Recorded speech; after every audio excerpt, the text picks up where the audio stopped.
Hello, everybody. Uh, we start. I want to thank you to the invited speaker and friend, and also thank you to the general audience. I hope you can hear or listen my voice without problem. I can see the image in your screen. Okay.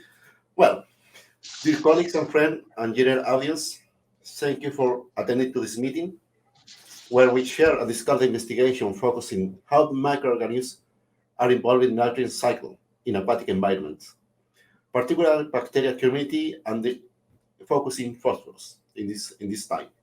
I really appreciate you stay here connected today early morning in Chile and USA, and also evening in China, or another part of the world, because we share this invitation for all different collaborator, international collaborator.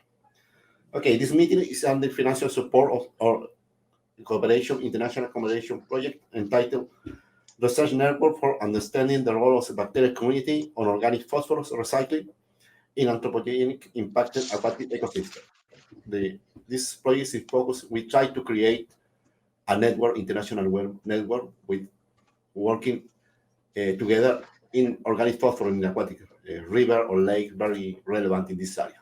That's appreciate the cooperation for international collaborator to participate in this big challenge. We is very relevant for our area in Chile, in the south of Chile. Yeah. Also, we invite to Chinese collaborators who are invited like a part another project. Maybe in the future we create another project focus also in the lake. Villarrica Lake is very relevant lake in Chile, and I know you some invited come to Chile. I know Villarrica Lake, and we also can see at Marcos Campos.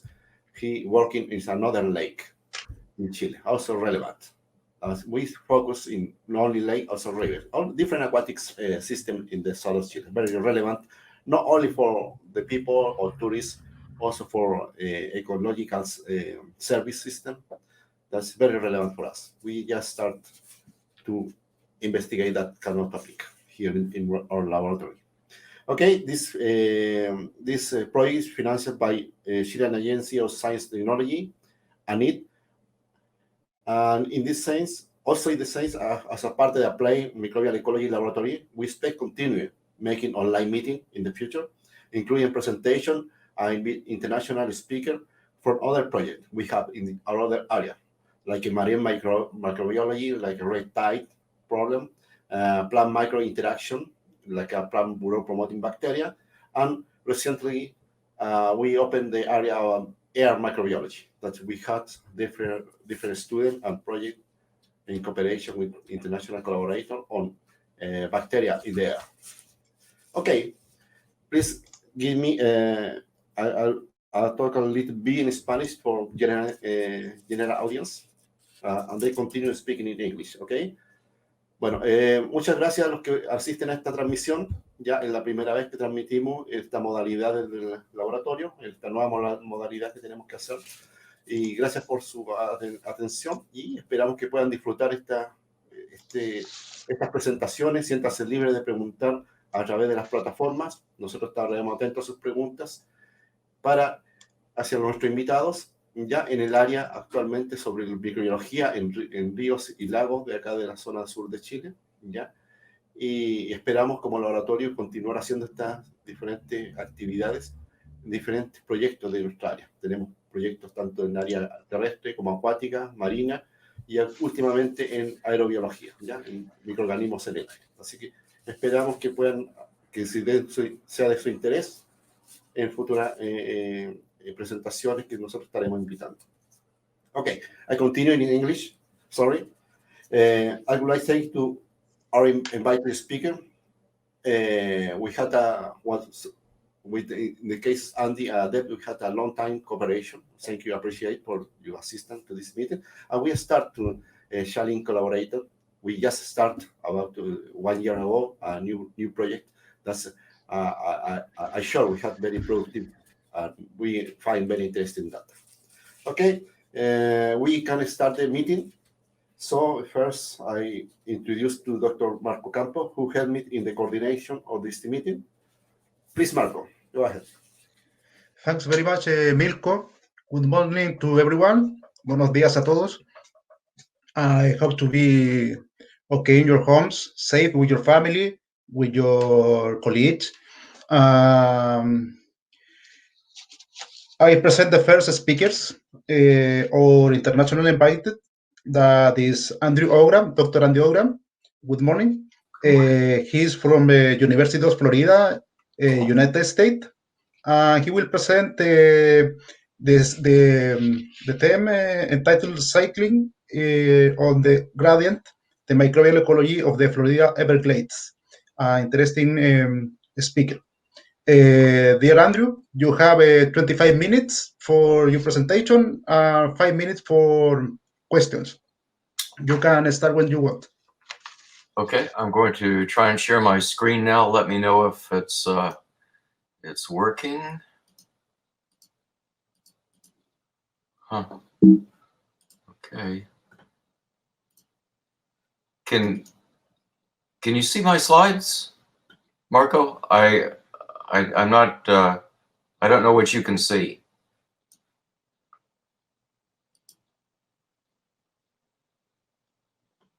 There we go. Maybe this will work. Okay. Marco, can you see my slide?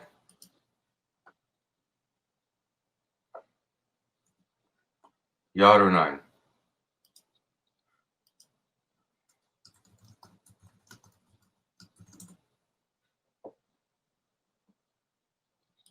Okay, great. I'm hoping. All right. So I can't see the chat box, so if you can't see my slide or you can't hear me, please talk.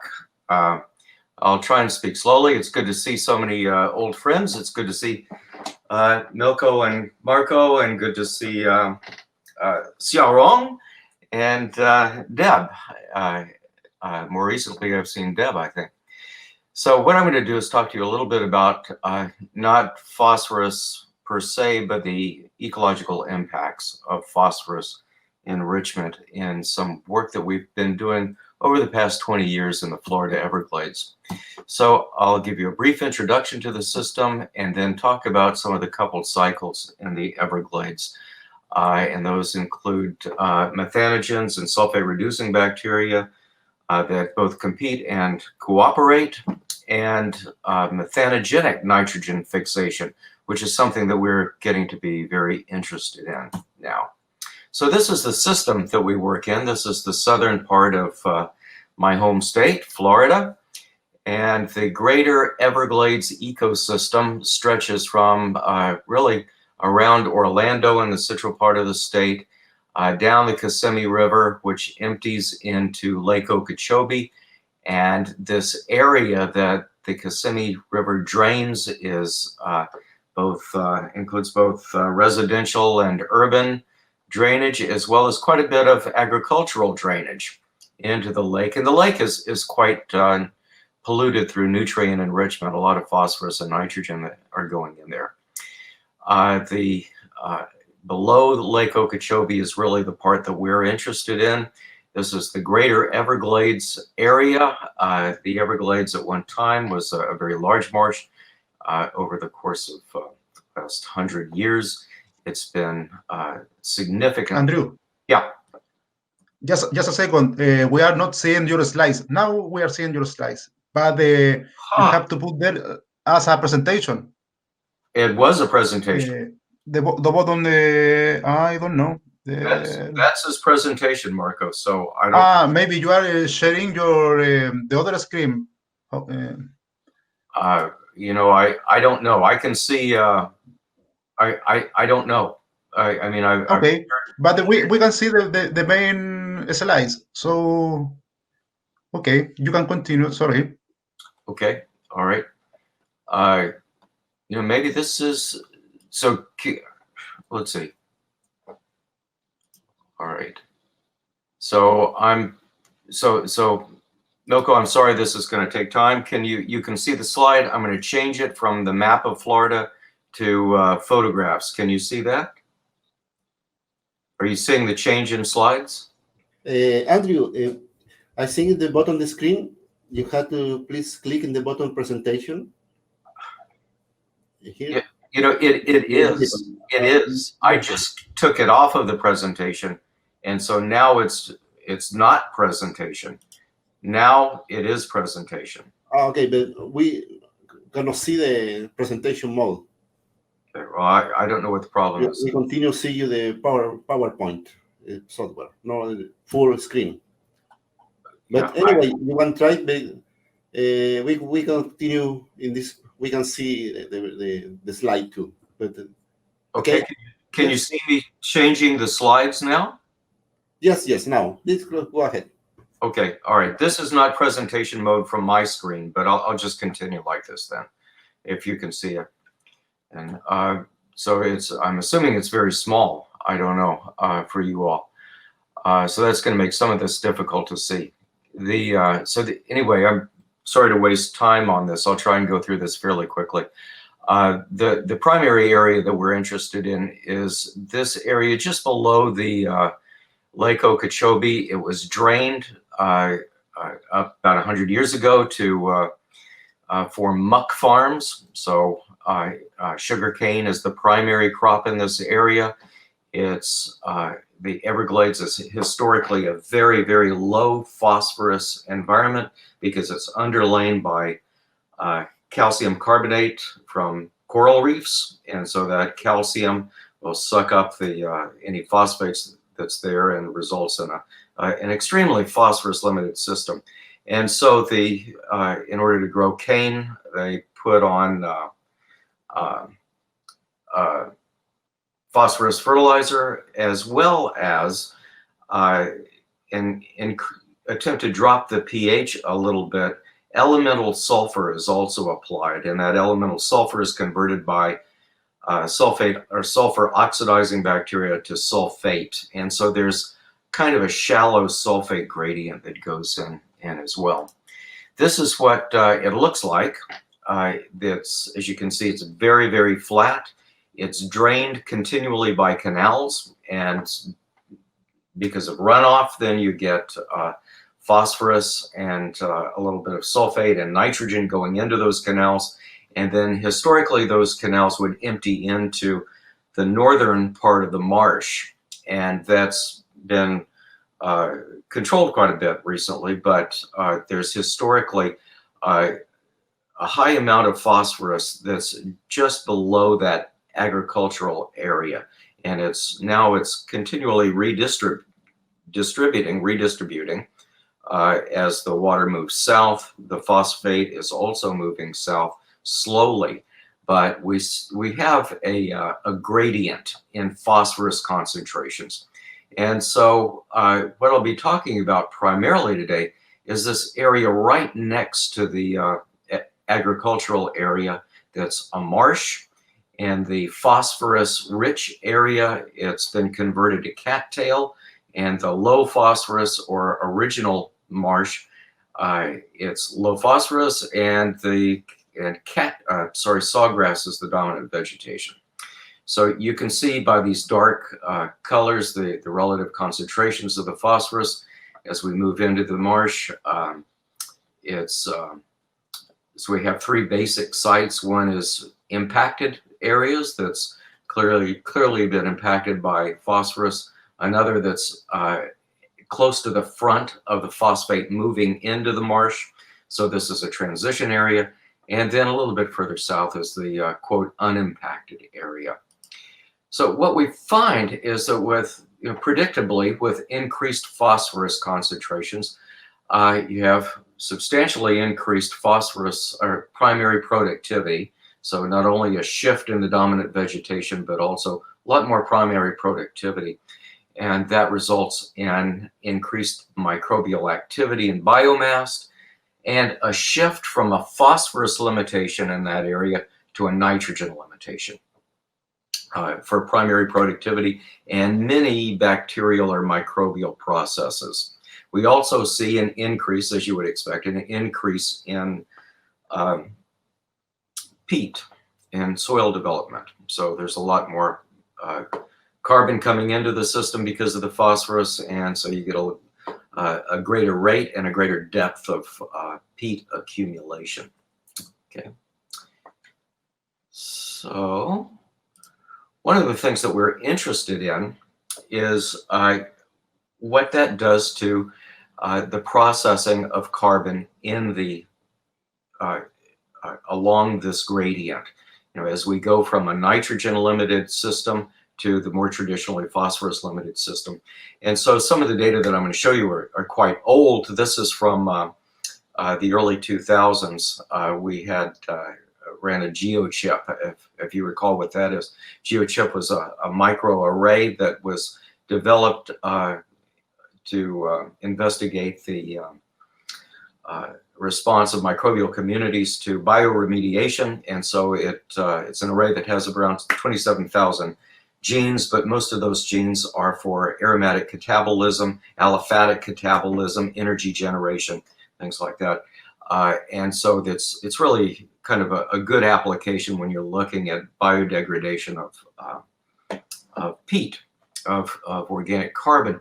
And the thing that's really interesting to us is that to me anyway, is that in the impacted area, we have around 300 or around 148 unique genes, but quite a bit that's being shared with that transition area. In the unimpacted area, we have almost as many genes that are shared with the transition zone, and a limited amount of unique genes. And so what we see in that transition area is maybe what you would expect. At this point, you see a kind of a mixing of the communities. As you get this phosphorus front going down, you have a mixture of cattail and sawgrass. You know, so you probably expect to have significant overlap of the two end members. But what we weren't expecting is that by far the greater amount of genes that are being picked up by this microarray are unique to the transition area. So it's not just that we're seeing a melding of the communities. We're also seeing this great explosion or great expansion in catabolic diversity in that transition area. So a lot more activity there. I'm not going to talk much about phosphatase or phosphorus, but I do want you to know we've done some work on that in the past. So I think these numbers may be very difficult for you to see, but so if you'll trust me on this, what we're seeing is we look at quantitative PCR of 16S ribosomal RNA genes in the high P area and in the low P area. And what we see is, as you would expect, greater numbers of 16S copies, suggesting or indicating greater numbers of bacteria in the high P area. And then it goes down considerably as we get down to the low P area, as you would expect. You know, a lot more energy coming into that, and carbon coming into that high P area, and really impacting the community. What we see, though, is also, if we look at a couple of different phosphatase genes, PHO-X and PHO-D, two different forms of phosphatase, we see in general, in the high P, we normalize the PHO-D to 16S copies. And so that allows us to kind of get an idea of the general enrichment of phosphatase genes in the community. It's quite low. Those ratios are quite low for most of these systems until we get to a very low phosphorus area where we see several orders of magnitude higher enrichment of phosphatase genes. So I don't think this is earth-shaking, but it's what you would expect, that the greater the phosphorus limitation experienced by the microbial community, the greater amount of phosphatase genes that are present in that community. Okay, we're interested not just in phosphatase, but we're interested in the impacts that this phosphorus has on microbial community functioning and ecosystem processes and functioning. And so we can think about anaerobic decomposition of carbon as being analogous to a metabolic funnel, where it starts at the top with all of this peat and undecomposed material coming in through depolymerization into this metabolic funnel and going through depolymerization, degradation, which includes quite a bit of fermentation, but there are also other processes that are going on. And then finally, out the bottom, we have these mineralization products that are carbon dioxide and methane. And we're also interested in electron flow, and hydrogen gas is an important component of that electron flow. So what I'm going to talk to you a little bit about now is the impacts of this phosphorus enrichment on these fundamental processes controlling mineralization.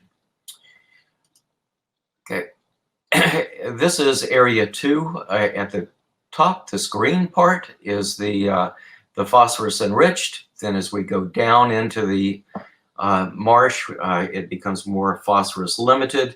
And so that's reflected in the way that methane is produced. Not simply the amounts, but also the pathways that methane is produced. So generally, if you look at the stoichiometry of methane production from cellulose, which is a primary route for it, you get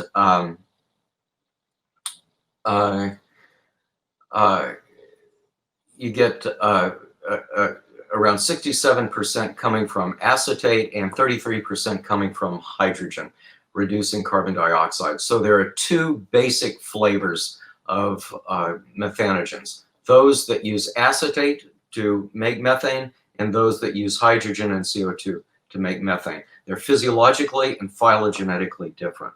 Okay, but there's this general rule of thumb that this is the proportion of contribution of those 2 separate pathways to methane production.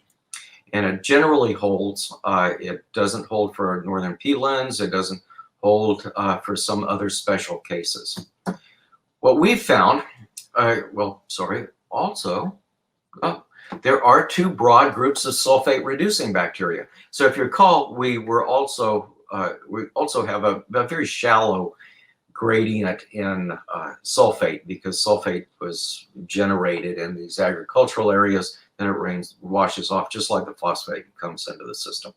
And so there are 2 broad groups of sulfate-reducing bacteria, and they're also identified by their relationship to acetate. So some can use acetate as a terminal as an electron donor, and some that cannot use acetate. All right, so you've got methanogens that can use acetate, sulfate reducers that can use acetate, and then methanogens that don't use acetate, sulfate reducers that don't use acetate.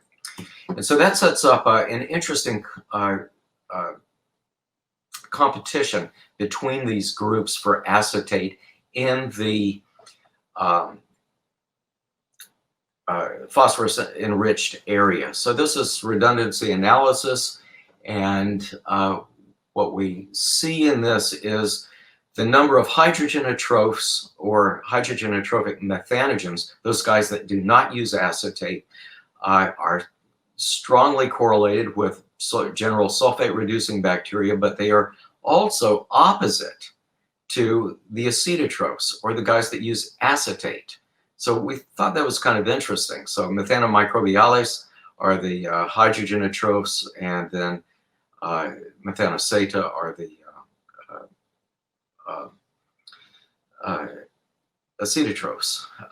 And so they're completely opposite. They're completely separated. And what we found also is that as a result of this separation, there's a shift in the pathways. We have come to expect that acetate would drive about 70% of the methane produced, 67%, which, we measure 70%, so that's pretty close. But we get a whole lot more methane that comes from hydrogen up in that nutrient impacted area. And that goes along with what I was showing you with this enrichment of hydrogenotrophs. So in that area, which is kind of unexpected. We don't really know what's happening. To make a long story short, I'm not going to show you the data for this, but what we see is a competition for acetate between the sulfate reducers and the methanogens in the nutrient impacted area, and we see a much more standard type pathway down below.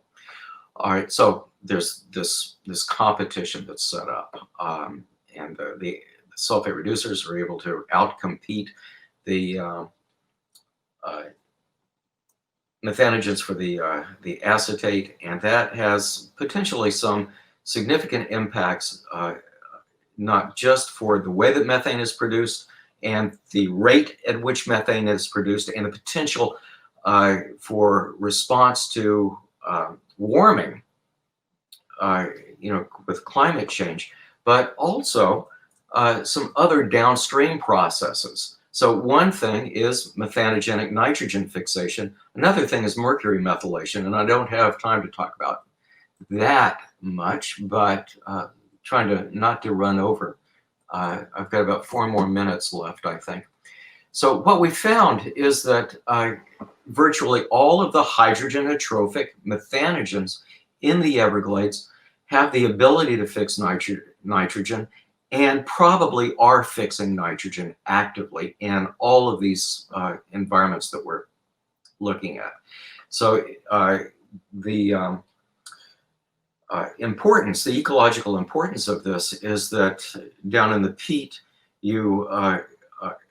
everybody is probably limited in nitrogen. And so all along that area, you've got nitrogen limitation. And so the methanogens are making it for themselves. They're making the nitrogen for themselves, and perhaps being an entry point for nitrogen into that peat.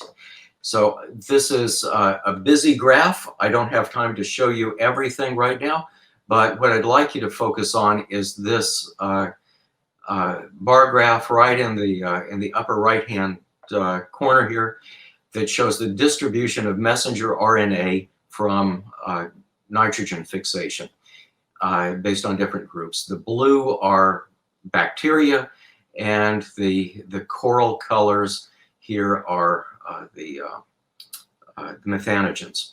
And what you see as you go downstream, you see in the nutrient impacted area, you see a lot of messenger RNA that's controlled by the nitrogen fixing by general bacteria.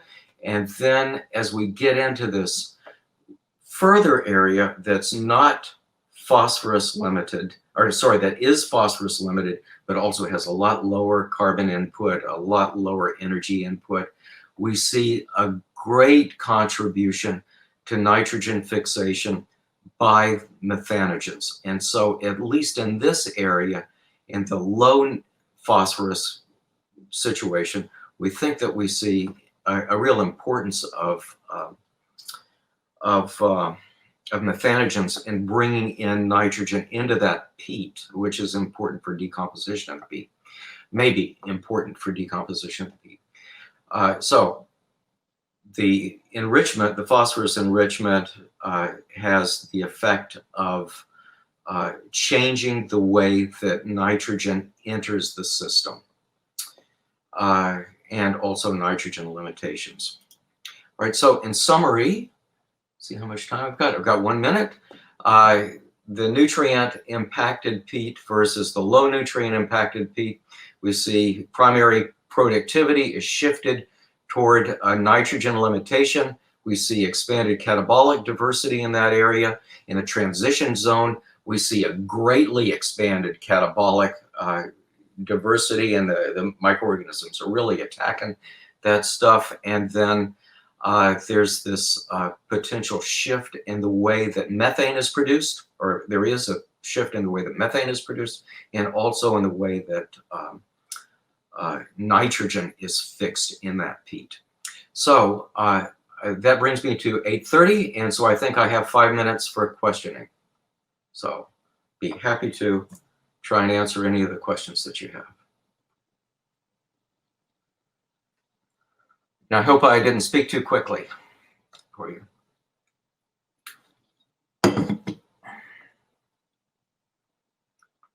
We have a lot more data on this system, but I tried to kind of limit it, but so there you go.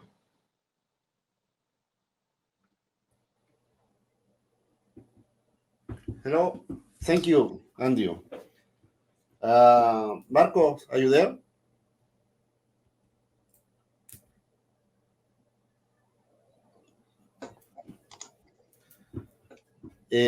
We try to collect some questions. Okay, Deb asks how pH limitation is calculated, and so it's a functional assay. So it's basically. I have a question here, Andrew. Yes, we have a question here from Gonzalo Gajardo, Professor Gonzalo Gajardo. He's asking, how do you see this aquatic system evolving in a context of climate change? Okay, well, that I'm not really sure about, but as you, some of our colleagues that are working in the same system have shown that as you gradually increase temperature in these peats, these same samples, you increase the hydrogen-trophic pathway, and you also change a little bit the way that carbon is processed in those samples. And so you would expect for the hydrogen-trophic pathway to be a little bit more sensitive to temperature because of thermodynamic constraints, but also you see a little bit more increase in decomposition of the peat. So the greater the amount of, the greater the temperature, the greater the enzyme activities, the greater the methane that's produced, and the greater the, and also a shift in the pathway, a continuing shift toward hydrogen-trophic methane. And so the outcome of that is that it is not a simple linear effect. It will probably be a little bit more than additive with climate change. So okay, and that there is another question from Deb. Yep. Our next speakers. He asking if the analyze were in sediment or waters or both. Okay, so Deb has actually two questions. One is very good. How do you know it's nitrogen or phosphorus limited? And so those are done by a few different ways. One is by enzyme assays. So you see changing ratios of in processing and nitrogen processing enzyme activities as a ratio of carbon processing enzymes, and the same for phosphorus processing enzymes to carbon processing enzymes. And so that's one way to do it. The other is just very functional. You know, you put a little bit of nitrogen in it and you see a response, or you don't see a response. So it can be very functional like that. The way that we've done it is largely by enzyme assays, though, that are characteristic of nitrogen and phosphorus limited systems. So Deb asks if these analyses are in sediment or in water, and so these are in soils. So they're in peat. So this is a very complex ecosystem. So you've got water, and there's periphyton, floating periphyton in it, flock, and then you also have peat, and everything I told you about today is in the peat itself. I have the last question. Uh-huh. How you link the methanotroph and hydrogen bacteria and the sulfur reducer bacteria with the phosphomonosterase activity? So we haven't. Okay. That's the answer. No direct linked in this. Not Okay. not directly. So this is okay. Yeah, we have not linked any of that, and I have no idea if the methanogens are producing phosphatase at all. It's just the phosphorus enrichment has changed the environment for the activity of these guys, and so that's it. Nice. we can remember to the people that the final speakers, we have a round table for more questions. So we want to say thanks you, Andy, for your presentation, your interesting presentation. We will leave time for the next presentation. Bilko, please. Okay, thank you, Andy, for your nice presentation. Okay, we return again in the end of the seminar. We had a round table. Also, I can remember or remind to the people if they have a question, please, you can write and we can read later when they finish the presentation. Okay, all right. We continue. The next speaker is the Dr. Dave Yacy. We had also very nice collaboration with him from Delaware University. Hello, Dave. Hello. How are you? I'm good, thanks. Thank you. Right. How are you? Thank you for collaborating with us. It's very relevant for us. Appreciate. Okay, we have time for the presentation. Please, 30 minutes in total, and we have 25 minutes to presentation and 5 minutes per question. Also, we try to collect questions for the general audience too, and then inform it to you. Okay, thank you. You can go ahead. Okay, sounds good. Thank you. All right. Let me share the screen.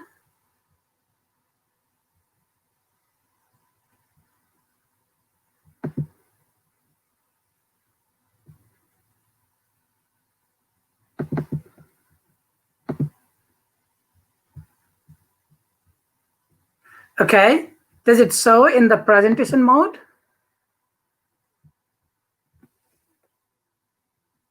Hello?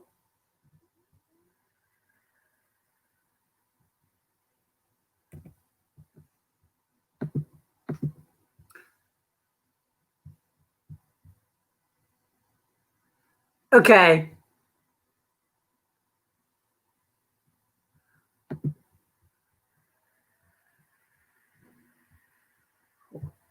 Give me a second. Looks like the presentation still shows similar problem. Okay. So let me talk about the phosphorus sources cycling and touch upon how it impacts the coastal water quality. I have a series of co-authors, some of them my past student and postdoc who work hard in this project, and a researcher from University of Oregon and Pacific Northwest National Laboratory. Let me talk in general about the water quality issues in the Chesapeake Bay.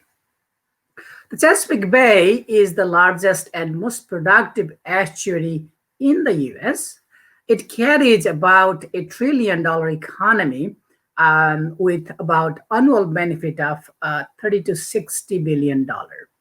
It's coined as a national treasure by executive order of the past president. That means anything in this watershed has a national interest. The eutrophication, the water quality issue, primarily because of nutrient, goes back to pretty long, about 200 years, where the signs of increased phytoplankton and then gradual decrease in water quality, water clarity, goes back to about 100 years. But since 1950s, and largely from 60s and so on, there are more and more evidences and cases of hypoxia or anoxia and gradually loss of submerged vegetation. This is just a couple of numbers on how much cost we as a taxpayer pay for water quality improvement. Left on the top, I'm showing the 2009 to 12 milestone, how much phosphorus and nitrogen has to be reduced from dominantly agriculture source, about 61 to 63%, to get the water quality to the current state. This number has not changed much until last 2 years. And below is the number, how much every state, watershed states are contributing to meet the water quality goal. The figure on the right, I'm showing how the water quality standard has remained subpar. If 100% being the acceptable or before the eutrophication water quality, we stand about 35 to almost 40% without a significant improvement. So that brings a question on many fronts. And so what is going on? Is it because of some of the basic questions on phosphorus cycling we don't know, or the effect just takes longer time in bigger water set? So our research question in my lab and in collaboration are centered on speciation and characterization of phosphorus. And we use isotope technique to identify sources and pathways of phosphorus cycling. These are a couple of pictures and a cartoon showing the way we collect sediment and water. We use normally UD SIP sharp and collect the sediment core and then process those core for phosphorus extraction. We also collect lots of water from overlying water column and then process them for extraction and finally precipitate as a silver phosphate if the isotope analysis are needed. Let me talk about the water column processes, primarily particulate phosphorus, in terms of question on remineralization or formation of any inorganic mineral from particulate matter sources. On the right, I'm showing Chesapeake Bay water body only, and the color index here are for degree of anoxia, the dissolved oxygen concentration. As you can see, from 0 to 12, 12 being the most toxic in this water, 0, of course, is anoxia. At the central site, as you can see, 3 sites that's being studied in this project has intense anoxia in the water body. On the left, I'm showing very old data on particulate phosphorus. It's shown as PP. As high as 90% of phosphorus could be in particulate matter. As you all know from phosphorus chemistry, it remains as a sorbed species or colloidal species rather than fully dissolved form, unlike nitrate. At the bottom water, that percent goes about half, but still we can say about 50% of phosphorus as particulate. The remaining DOP, organic phosphorus, and DIP most often share half and half of the remaining. If I show a genetic cartoon of 3 layers, atmospheric, water column, and sediment process, as it's shown, are series of processes. One process I want to highlight is how organic phosphorus transform into inorganic, which is called remineralization processes. So phosphorus input either from incoming water or any other atmospheric deposition, recycle within the water column, and part of that goes in the sediment. Once it goes in the sediment, a series of processes, and some of the processes also bring phosphate into the water column. And that's one of the questions that we seek to identify the form of and the pathway of phosphorus coming back effluxes into the water column. Now, let me talk about the water column processes on particulate matter.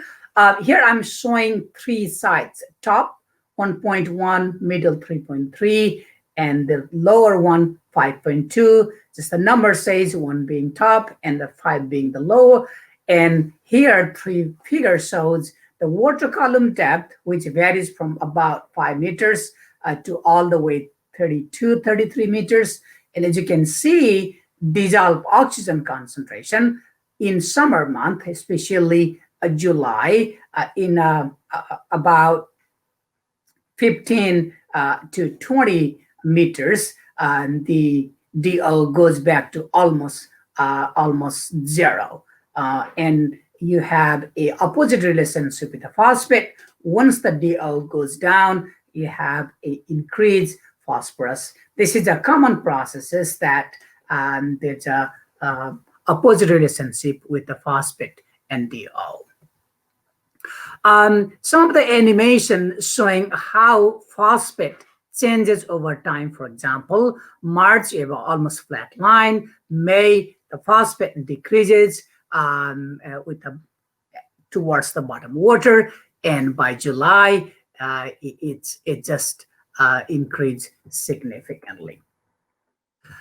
For the water column particulate, and the right, I'm comparing with the sediment column phosphorus. So total P on water column, if you look at the micromole per liter, it's about 1, but micromole per gram of material under particulate phosphorus is about 100, very rich. If you look at the sediment, it is about 10 or even low. So that means the majority of this particulate on this process and water column release phosphorus or become phosphorus poor by the process they go down. That means the particulate matter in the water column are more reactive than is normally thought. One of the methods we use for inorganic as well as organic phosphorus characterization is NMR. And in NMR, we can separate a different phosphorus very nicely through well-reserved chemical sift. Orthophosphate shows at about 6 plus ppm sift. Monoester has a region, diester, pyrophosphate, and polyphosphate is a very separate at the high minus 18 to minus 21 ppm sift. Let's look at the data of distribution of organic phosphorus group. In a water column, monoester and diester are the major form of organic compounds, and the monoester dominate. About 40% are monoester and 20% are diester. If we go down in a water column, that percent decreases significantly for diester, and which becomes almost zero in the water column depth. And monoesters decrease by about half. And once they settle in the sediment, you can see on the right side the phosphorus NMR of different depth in the water column. The data on the left is calculated from that NMR data. If we compare sediment at the same time, the monoester is about 20%, as you can see, very similar to what at the bottom of water column. But if you go down in the sediment, the monoester decreased by half. Diester is almost absent, even at the very top of the sediment, and the bottom normally don't have. So definitely it shows diester degrade more quickly than monoester, which is very well known in general chemistry. We also do two-dimensional NMR, which is a proton and phosphorus NMR here, to know what particular organic phosphorus species are present and how do they change over time. Couple of compounds that is known very well is glucose 1-phosphate, phosphocholine, glycerophosphate, glucose 1-phosphate, and AMP in different time.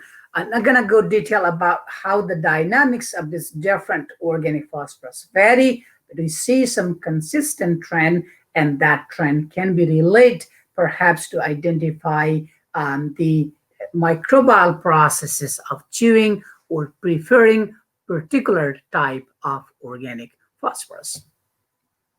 What is interesting here is that I showed you a significant amount of organic phosphorus is hydrolyzed during water column. Then question comes, where does that hydrolyzed organic phosphorus which becomes inorganic, goes on, remains as a dissolved phosphorus, or could precipitate as some orthogenic mineral like apatite.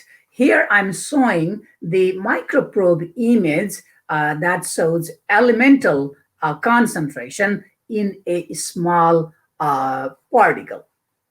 The question is this particle detrital that's coming from the land or actually form in the water column? That question we are not very sure, but looking at the isotope value of these particular particulate matter, we are almost certain these are phosphate actually precipitated in water column. So let me move on the dissolved phosphate as well. The dissolved phosphate, if you measure the isotope value of dissolved phosphate and comparing that with the equilibrium isotope value, we can calculate how fast the phosphate is cycled in the water column. And those particular phosphorus that do not recycle also help track the sources where they're coming from. So let me touch upon the sediment now. Our question in sediment is whether the cycling is iron and phosphorus coupling. That's a classical form, well-known form of coupling, or carbon and phosphorus coupling. For this, we extract phosphorus pool from sediment, and top left, you see those pool as a function of depth. Again, these three sides, and middle side has the highest concentration of phosphorus pool. On the right, I'm showing an MR of organic phosphorus as well as inorganic orthophosphate, though, in the sediment column. Going down, here is the depth. As you can see, the top layer, 0 to 1 centimeter, can see a series of organic phosphorus, but going down, those phosphorus gradually disappear and primarily remain is inorganic orthophosphate. So we talked about the water column process before, that significant hydrolysis of this organic phosphorus do occur, but whatever goes in the sediment water interface and then gradually undergoes sedimentation, there is an active hydrolysis of this organic phosphorus as well. By extracting the different phosphorus pool, I'm talking about inorganic only here, we can find out what phosphorus pool are there and what mineral they are attached with. This is asynchronous data, quite a busy slide. I'm not going to talk about, but using iron accepts data as well as solid state NMR on the left, we are almost certain that the apatite in iron-bound phosphorus is one of the major phosphorus pool in the sediment, which is very similar what the sequential extraction data shows on the top left here. I'm gonna go quickly on this Motzbauer, just say using Motzbauer, we're able to see some iron phosphorus pool, iron pool that somehow are recalcitrant or do not reduce even if the reducing condition, anoxic condition prevail in the sediment, which was quite unique, normally not expected. So I'm showing the isotope value of two inorganic phosphorus pool, the iron oxide bound phosphorus and orthogenic phosphorus. In the right figure, those phosphorus pool isotope value are shaded.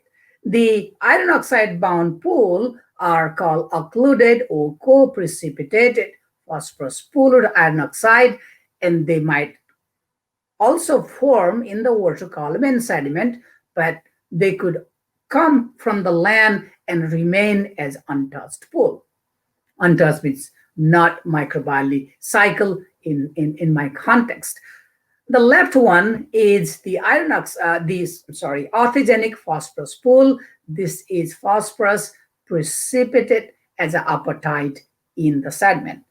The very distinct isotope for this orthogenic phosphate pool, about 12 to 15 per ml, which is so unique and so distinct than the other pool, as well as the equilibrium phosphorus, equilibrium isotope value, which is shown as a dotted line and a little wiggly zone at the center, does mean, and that's the only way to form, is through active hydrolysis of organic phosphorus, and the solubility of dissolved phosphate is so low. I'm sorry, let me clarify that. The solubility of apatite is so low, having a very low concentration of phosphate promotes the precipitation of apatite.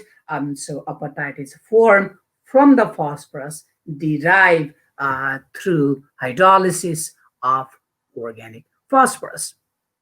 So in summary, the regenerated P, that means that came from hydrolysis of organic debris settling in the water column and going into the sediment, partly triggers the immediate precipitation of apatite, and that's the only way this range of isotope is imprinted. And anything that does not precipitate could easily diffuse up in the bottom water, just following the diffusion law. So time is running, but I'm just gonna show how the process work in the water column and sediment through the data we obtain from NMR. So if we were to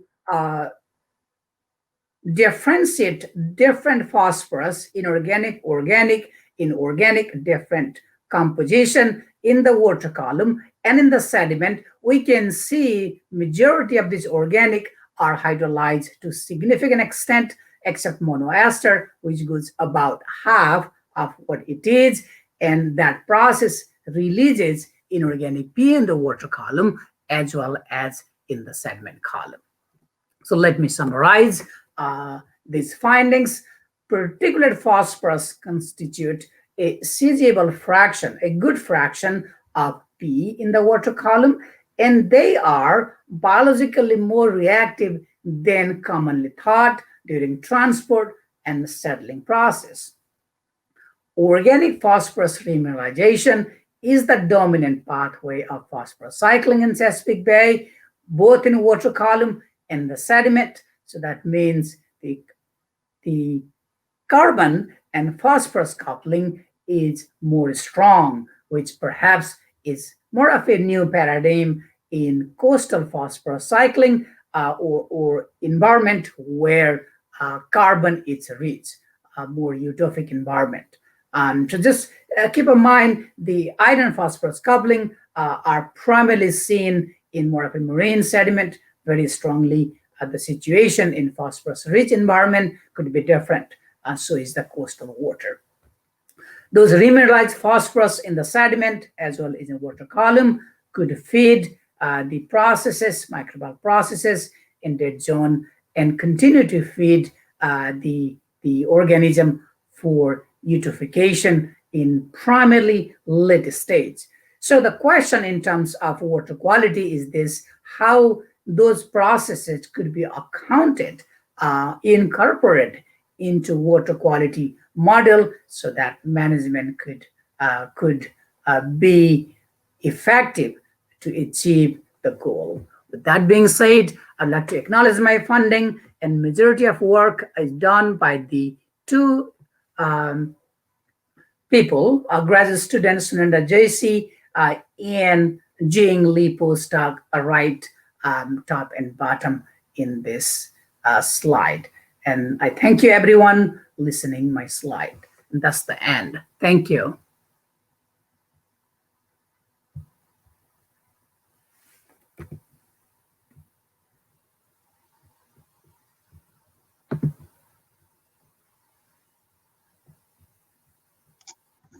Okay, Deb. Mirko, are you there? Hey, hello. Thank you. Thank you, Deb. Thank you. I have one question from Andy. Please wait a minute. The question is, Deb, how do you resolve extracellular diester from intracellular diester? For example, DNA within cells. That's a good question. For chemical method we cannot separate who is diester and monoester we're talking about. So what happens is the separation process. During separation process, we can separate the bacteria, bigger size, then just take the water out. We can have the cellular versus outcellular diester. That's doable, but here in this study, we did not separate those. Okay, thank you. I have had another question. I had a question about your conclusion. You said the phosphorus is relevant for the standard quality, and also you show a graph. The standard quality didn't increase in the last year in Chesapeake Bay. Do you have meeting or coordinate meeting with the government, American government, how to incorporate phosphorus or this phosphorus cycling in the standard quality? You had that kind of meeting? Because we also had to the same, we can do it our science, but the science had to transfer to the government quality like that. That's from generation new strategies, new measure to decrease the contamination.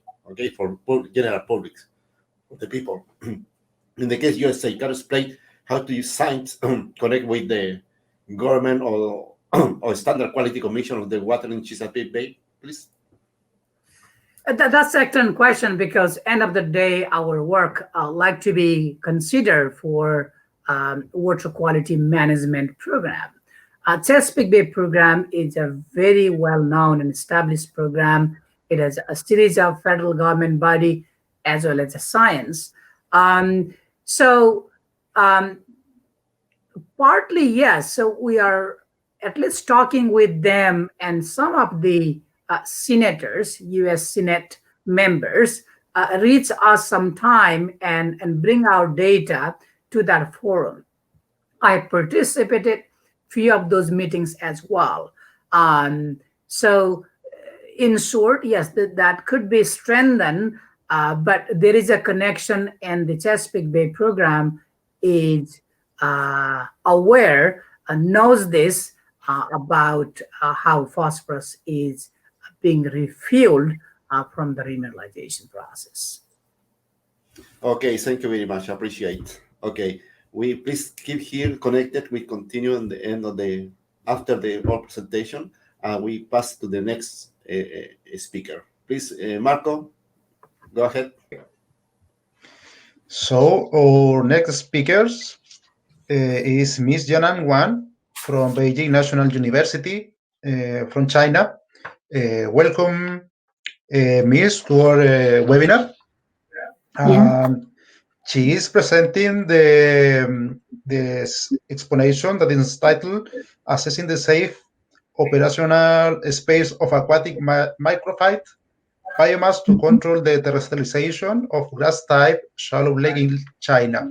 Please, you have 25 minutes for your presentation, and after that, 5 minutes for questions. Okay, thank you. I will start the screen.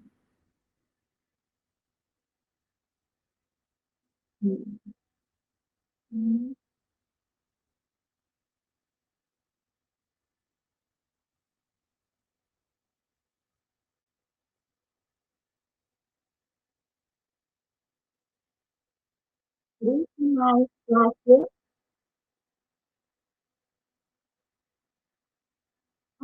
This is my slide here.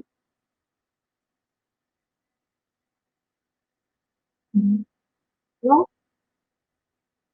Okay, because I cannot see the format here.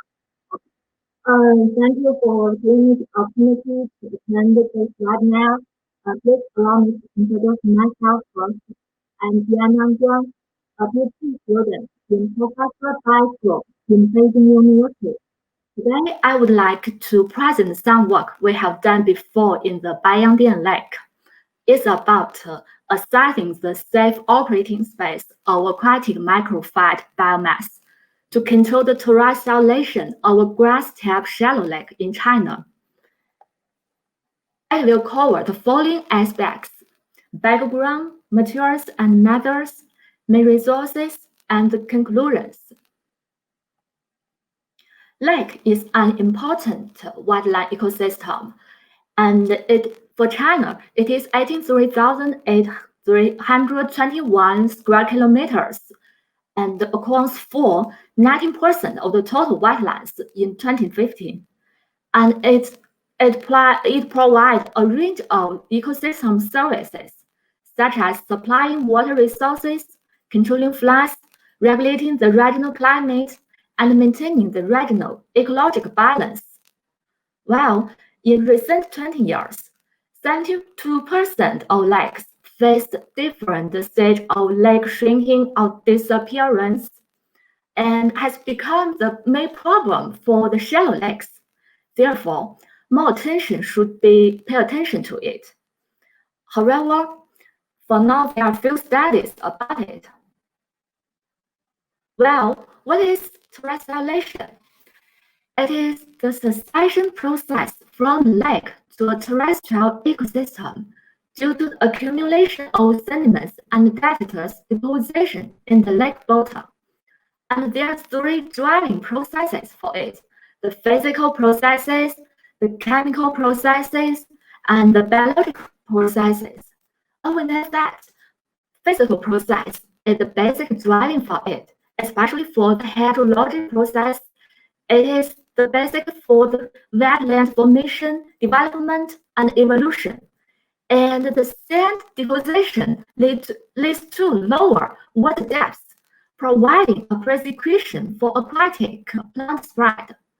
While for the chemical processes, note that the biogeochemical cycles of elements such as carbon, nitrogen, and phosphorus, the absorption, accumulation, distribution, and return among the components of the ecosystem, they all affect aquatic plant growth.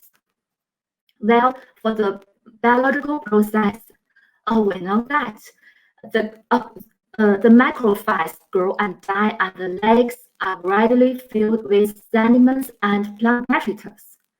So, aquatic microphytes are considerable reliable indicators for detecting lake status, and their deposition is a key factor for lake terrestrializations. So, I will turn to the biological deposition. As I said before, the lakes are gradually filled with sediments and plant detritus, and then it will result in lower water depths, and the microphytes spread from the littoral zone to the center. We know that the growth and spread of microphytes highly depends on lake sediments and the nutrient abundance in the water. And the sediments create a favorable habitat for microphytes growth. In turn, microphytes can also embolize sediments and promote its deposition. And then the lake sediment layer continues to rise due to the high plant detritus input, which stimulated overgrowth of microphytes. From the picture, we can see that the microphytes increase in the microphytes biomass and the decreased water level, so they can damage aquatic life habitats and accelerate the lake terrestrializations. How can we do that? There are several manners we have done, such as the ecology for water replenishment, ecological dredging, and mechanical harvest. Well, for the ecological water replenishment, in China, the famous project, the source-to-north water diversion, has successfully implemented, and it has avoided the risk that water level reduce or sediment dry.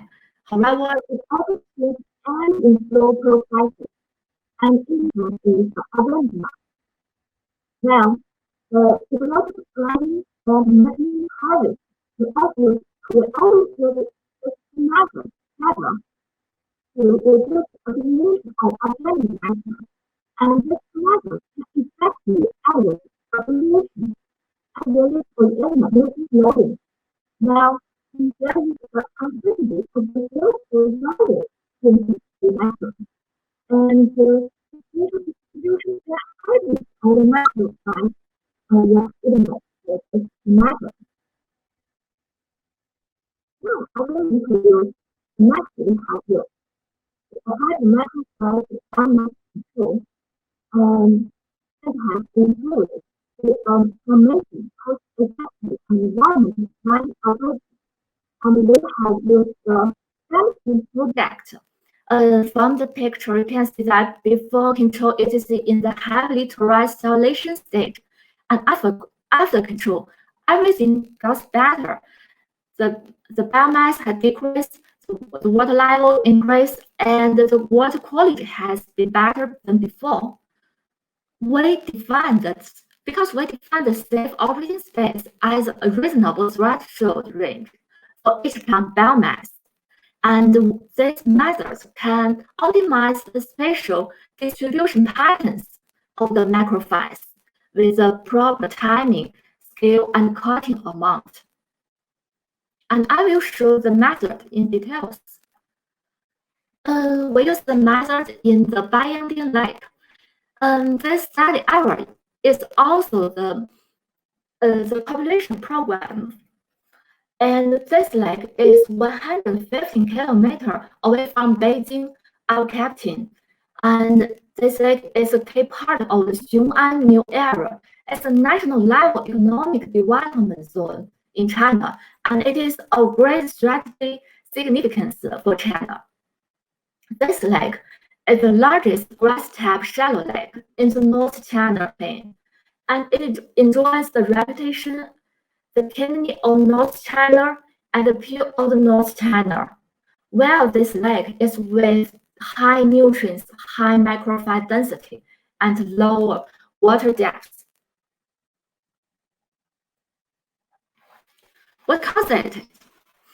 The anthropogenic disturbs such as aquaculture, wetland tourism, sewage discharge, and upstream decrease.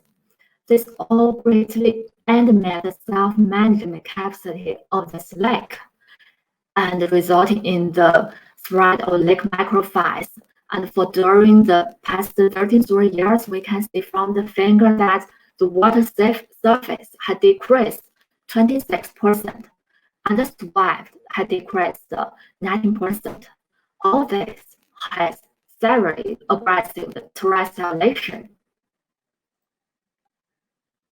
Okay, to concept our method, I put a technical frame here.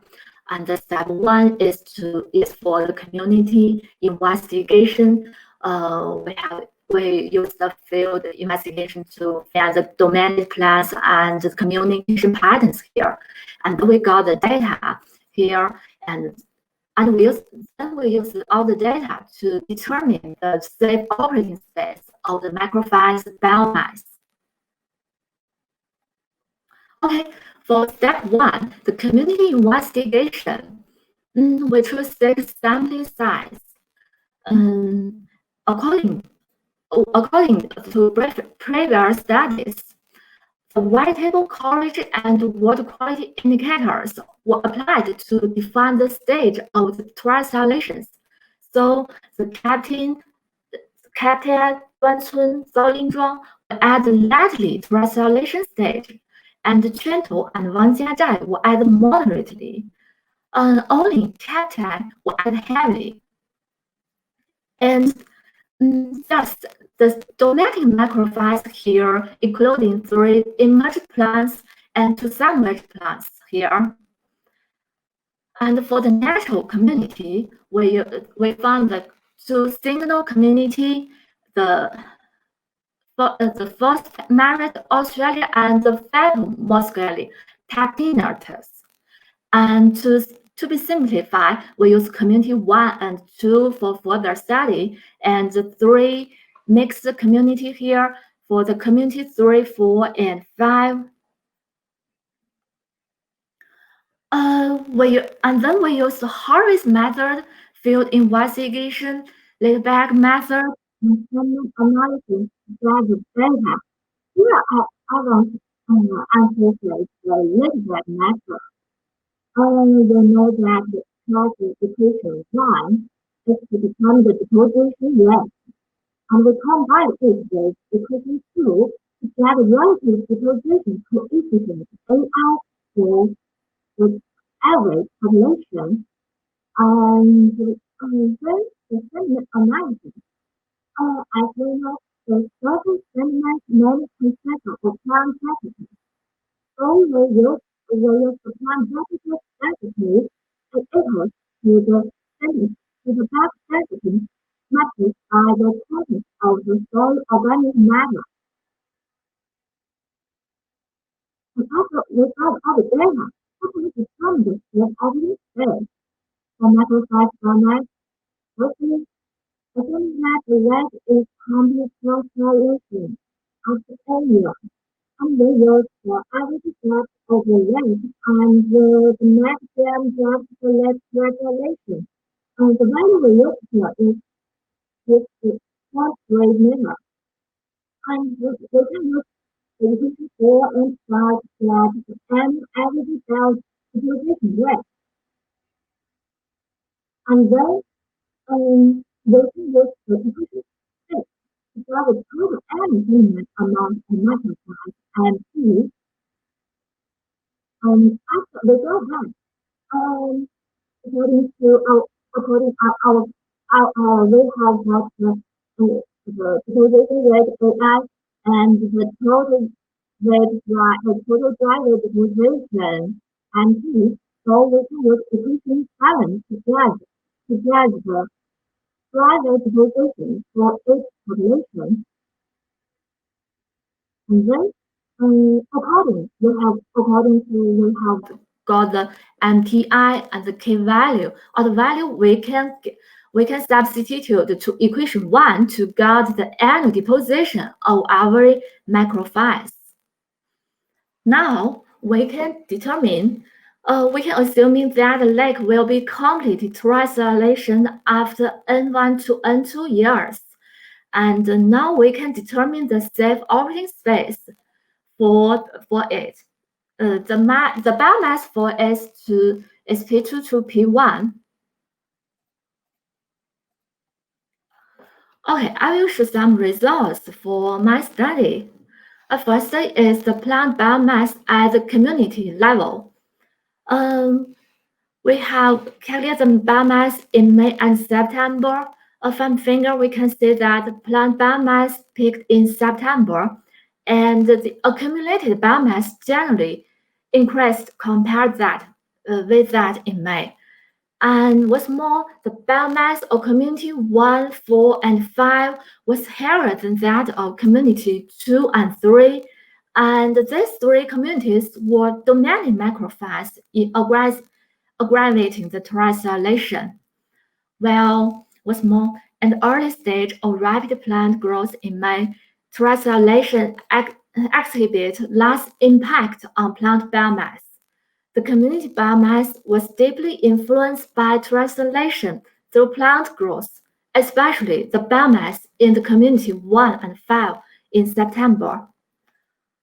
Well, for the plant biomass at the population level, we can see that the terrestrialization mainly affected by changing habitat factors, inter or intra-specific competitions, and the single species communities were more conducive to plant growth than the mixed communities. And themselves was more sensitive to terrestrialization in May, and the Australia's single species communities respond strongly to terrestrializations in September.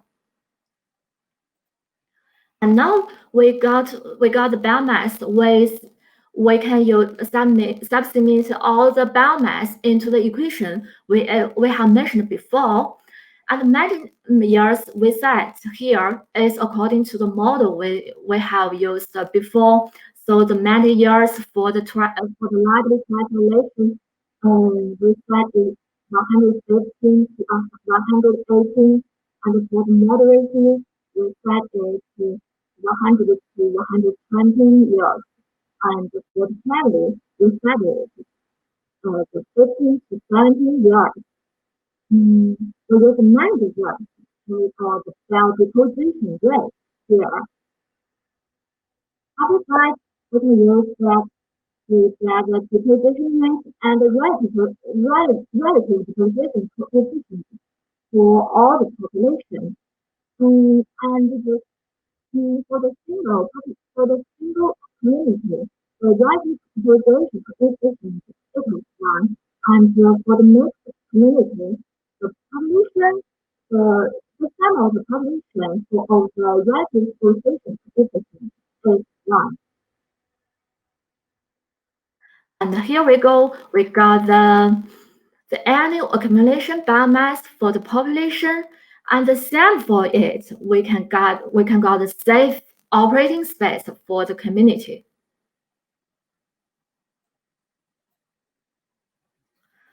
And now we should compare the current biomass to the safe operating space. And we can know that the higher the current biomass are, and the more severe the terrestrialization is, indicating there is more pressure to management the terrestrialization lakes. And generally, the current biomass values were higher than the target values, especially in September. And it is deserved to mention is that the current biomass in May is lower than that in September, while the safe operating space in May is higher than that in September. It's meaning that management pressure was higher in September in those zones. And at the communication levels, we can say that for communication 1 and 4, the current values were much higher than the target values, indicating that the management pressure is very high in these communications.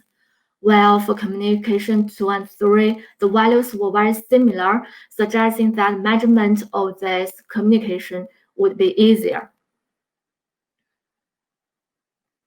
And now we can draw the conclusions here. We have estimating the safe operating space of microphase biomass in different terrestrialization stages. And I think this method supplies analysis for reducing domain macrophase and controlling lake terrestrializations with proper timing, scale, and coding amount. And we have published this work on the journal of environment management. If you are interested in lake terrestrialization, you can download it in not below.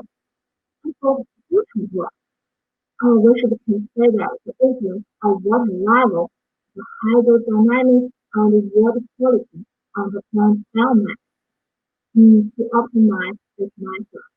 When we want to control the algae tablet, what we should do, how we can optimize this method. Maybe we will consider this later. Okay, that's all. Thank you for your attention.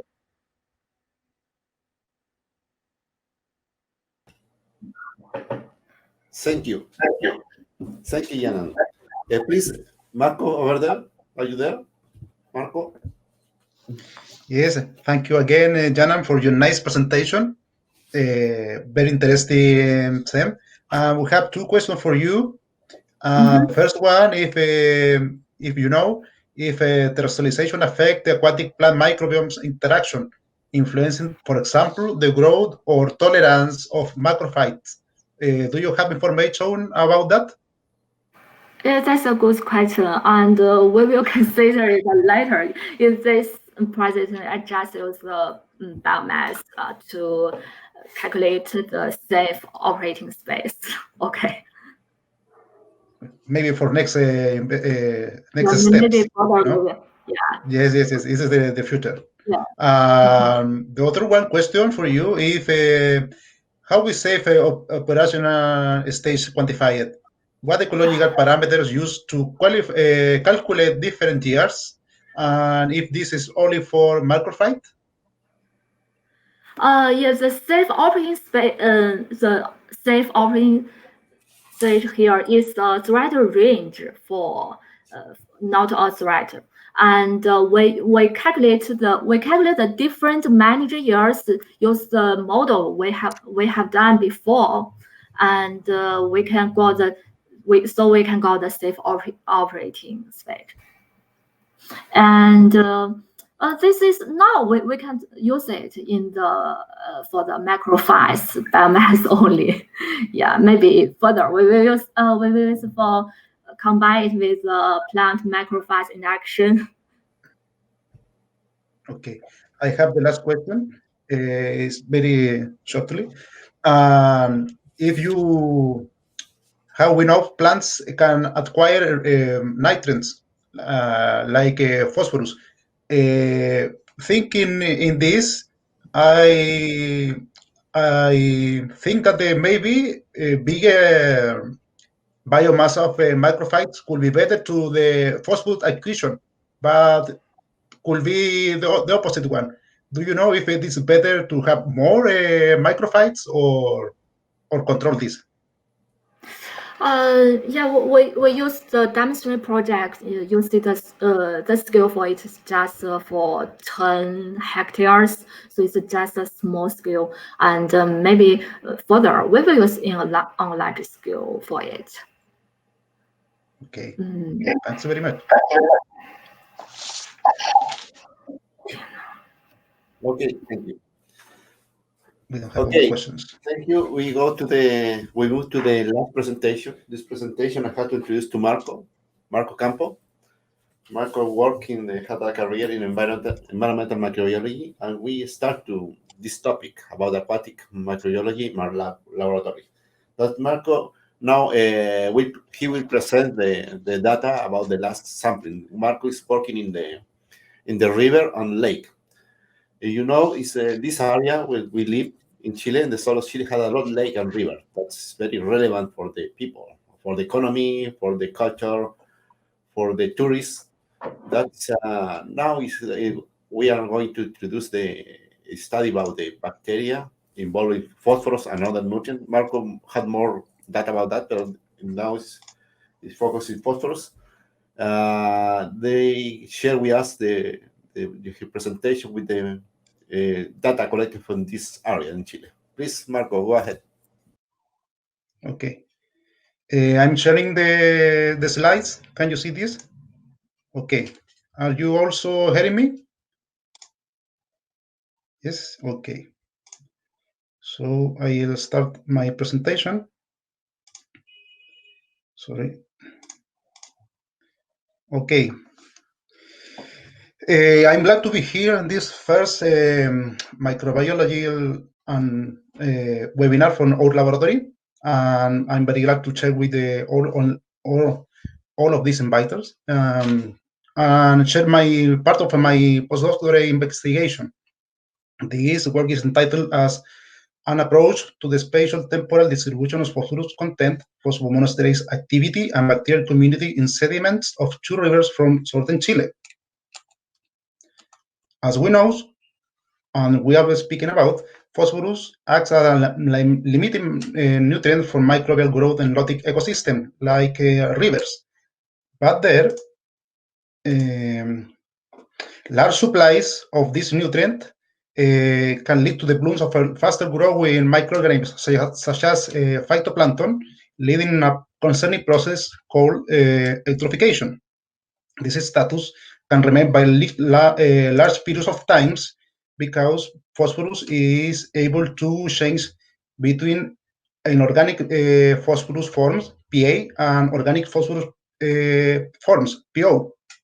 and accumulate there in the sediment of these systems.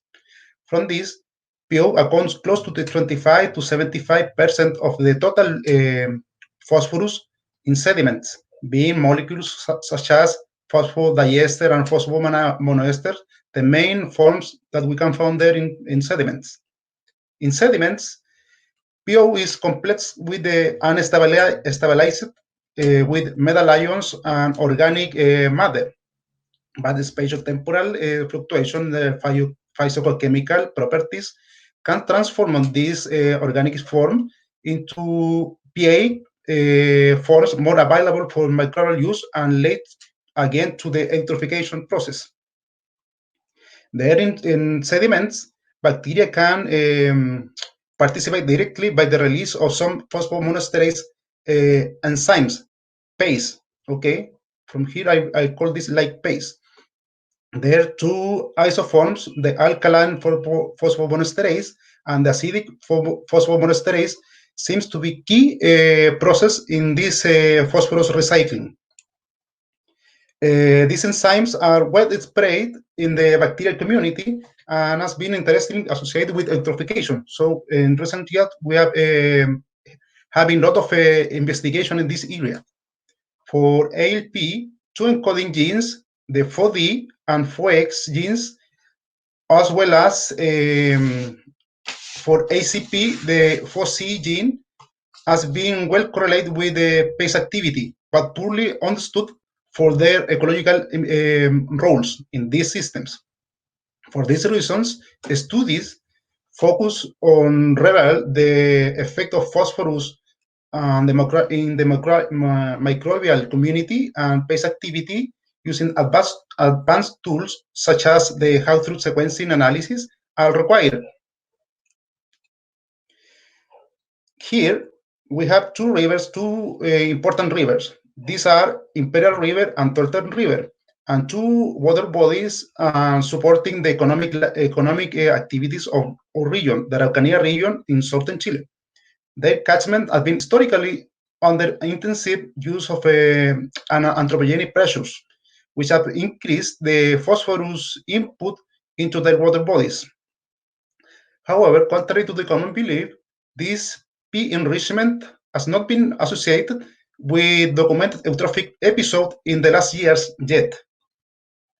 Thus, as there are not existing studies focused on the microbial community and their ecological role in recycling, the aims of this study were, first, to determine the P status of sediments, to analyze the PASE activity and PASE bacterial gene abundance, and to reveal the major factor modulating the composition of bacterial community. The material and method of this study were firstly for the sampling, we obtained samples from 4 sampling points of from every river, and these were separated as proximal ones according to the closeness to the Andes Hill, or like distal ones in order to the closeness to the ocean. Okay, these sampling points were Nueva Imperial, Carahue, Tranapuente, and Nehuentue from Imperial River, and Villarrica, Pitrufquén, Nueva Tolten, and La Barra from Tolten River. From every sampling point, triplicate superficial sediments were collected in winter 2018 and summer 2019 using a Petersen dredge. And this conform is the temporal dimension of this study. At the same time, every sampling point was measured for some parameters such as temperature, conductivity, dissolved oxygen, and pH. One time we obtained the samples, we deposit the sediments in plastic bottles, and we transport this immediately to the EMA lab for the PASE activity measurement, DNA extraction, and later chemical analysis. For the total carbon and nitrogen, we use elemental analyzer. And for the estimation of a total PA and total PO, we obtain this after a sequential extraction using different extractant solution, as this is shown in the table. For the PS activity, we use ferranitrophenil phosphate as substrate, and after DNA extraction, we use these DNA aliquots for the real-time PCR estimation of the functional genes for C, for D, and for X, and as well the total bacteria by assessing the 16S rRNA gene.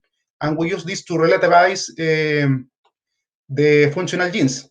After that, with all of this information, we construct a principal component analysis to see the distribution of samples. According to the PCR results, we select some interesting samples for the Haupt sequencing analysis. And we amplify this, we index these samples, and we sequence this in the Illumina MySite platform available in BioRen from our university. The obtaining reads were later processed, and with this information and the above information, we construct a redundancy analysis to see the parameters with the most important factor modeling the bacterial community. Additionally, we carry out the RichNet, the alpha and beta diversity, the taxonomic assignment, and concurrence networks. Also parametric tests by ANOVA and Pearson correlations. The results and discussion of this investigation. Firstly, in general terms, the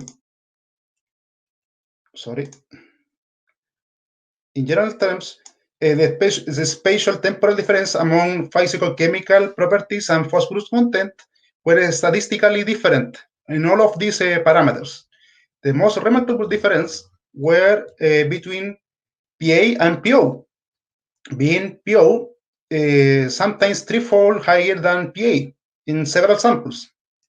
At the spatial dimension, P was mostly higher in the distal samples, these samples close to the sea.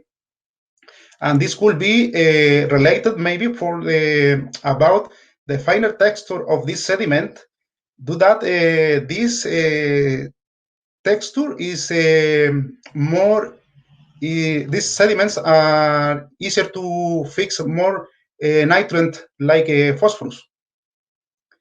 The temporal plane, the difference were more notorious, okay, being the highest value found in the Warner season for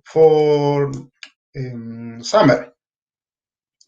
Overall, the PO fraction, the organic fraction of phosphorus, which were also higher in summer. And this could be related with the accumulation of detritus of aquatic dead and aquatic dead biomass, and maybe by urban influence by wastewater inputs. Additionally, temperature and DO were correlated because when it's increasing the temperature, DO is commonly to decrease because microbes are increasing the activity and use more oxygen. And also, as in summer, the water decrease, conductivity can increase also. In the case of PACE genes and PACE activity, comparing both isoforms, we found the higher activity for the acid isoform. Here, the spatial difference were also significant for the distant samples. However, again, the temporal difference were most consistent and peaked for the summer again, establishing a possible relationship with the higher PO values, as I told before. The capability, as this PO is capable to stimulate this activity in eutrophic waters. The distribution of these genes positioned the FOC, the acidic isoform, as the most abundant gene in this environment, followed by FODI and FOEX, showing a similar trend and a spatial temporal distribution like the above parameters. Regarding FODI and FOEX results, authors say that the existing studies say that the FOEX could be higher than FODI or conversely FODI than FOEX, being both genes widespread in this kind of environments. However, regarding to the FOC results, no existing studies until the date are available describing the abundance of this gene in this kind of environments, which becomes our results as usable information to understanding the P genes relation in this kind of systems.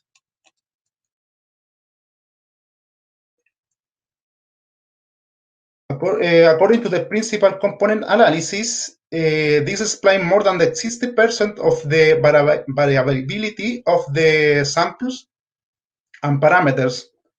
And this did a clear separation of samples according to their river provenance and the seasonal provenance, clustering them in different quadrants. Samples showing tightly positive orientation with base activity and P content were mainly from summer. On the other hand, the opposite, having the most negative correlation, were from winter. Similarly, base genes were able to locate the most distal sample in different quadrants, being the summer here in this quadrant and oppositely the winter ones.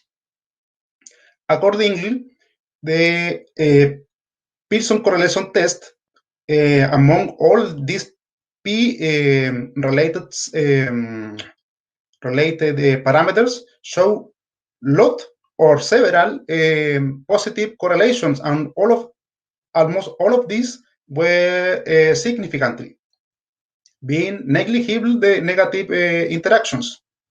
And these correlation could present direct evidence about the stimulation of overloads of P on the base activity genes with a particular behavior with the PO stimulation.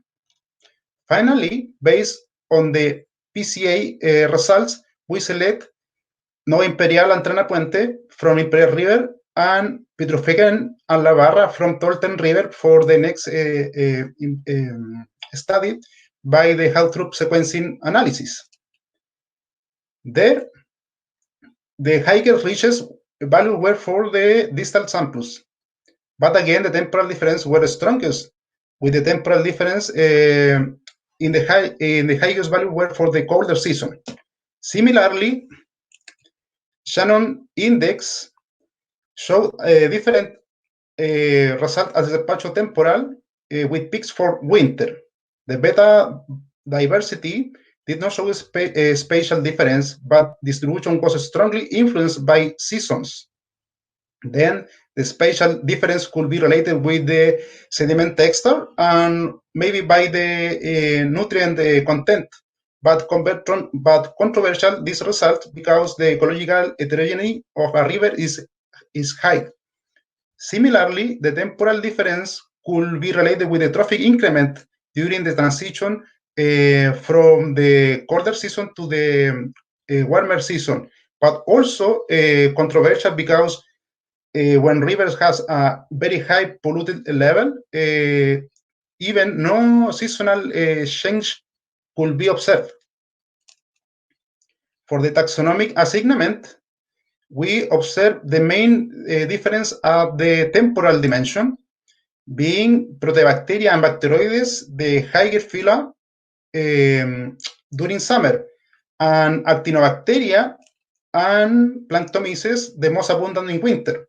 Therefore, Proteobacteria and Bacteroidetes have been indicated of major abundant phyla in environment under human impact and eutrophic environments. Also having a lot of groups with harboring bacteria, whereas actinobacteria and planktomycetes have been reported at PO mineralizers bacteria, overall during algae blooms. At the family level, Hypomicrobiacea, Chitinophagaceae, Pyrrhulaceae, and Gammataceae were the family most abundant during winter. Otherwise, Camomonadacea, Cyanobacteracea, the Sulfobacteracea, Chromatacea, and the Sulfobulbacea were for summer. Several of these groups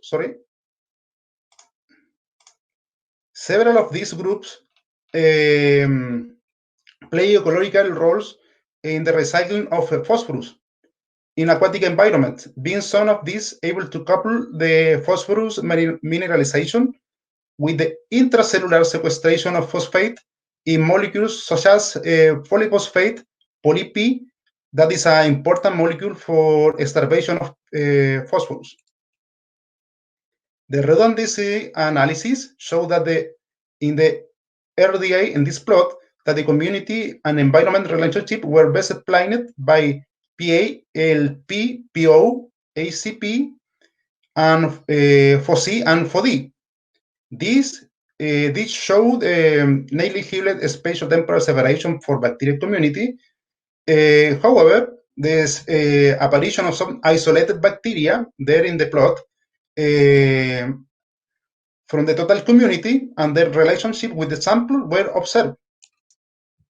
These results suggest that the FOC, FOD, PO, and ACP as potential factors with roles as predictors for the variation of bacterial community.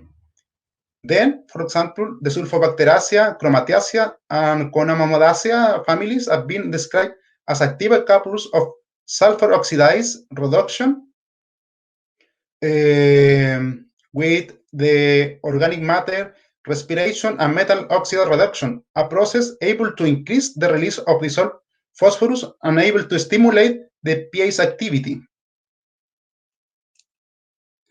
For the co-occurrence networks, the analysis showed a higher topological value for the winter, okay, which revealed the higher niche differentiation of this network bacteria. This is a bacteria-bacteria interaction, okay, and revealed higher niche differentiation, higher network complexity, and lower ecological pressure than the summer because this network was smaller.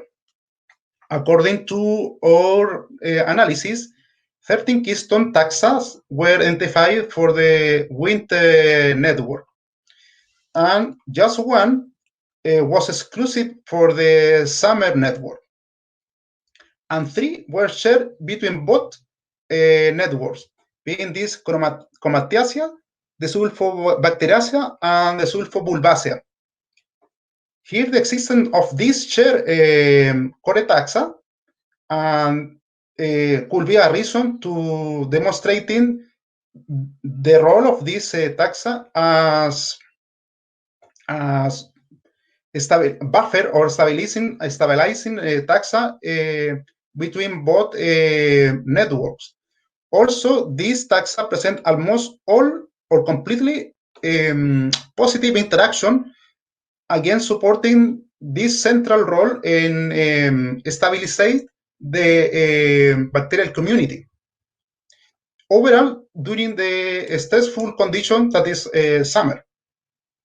In this context, our results becomes valuable information about the contribution of sediment bacterial community possible in order the trophic shift of Bob River, as we saw in the previous slides. Nevertheless, deeper studies linking specific molecular indicators involving the phosphorus turnover and keystone taxa are required for a better understanding of this phenomenon. The conclusion and outlooks of this study, so we can first to say that the P was the most unbalancing physicochemical parameter at the spatial plane, but mostly at the temporal dimension.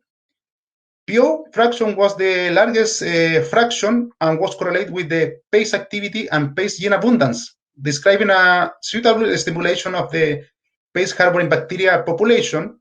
The composition of the total bacteria community was notably less diverse during summer, being P-related variables possible responsible of these changes or shifts.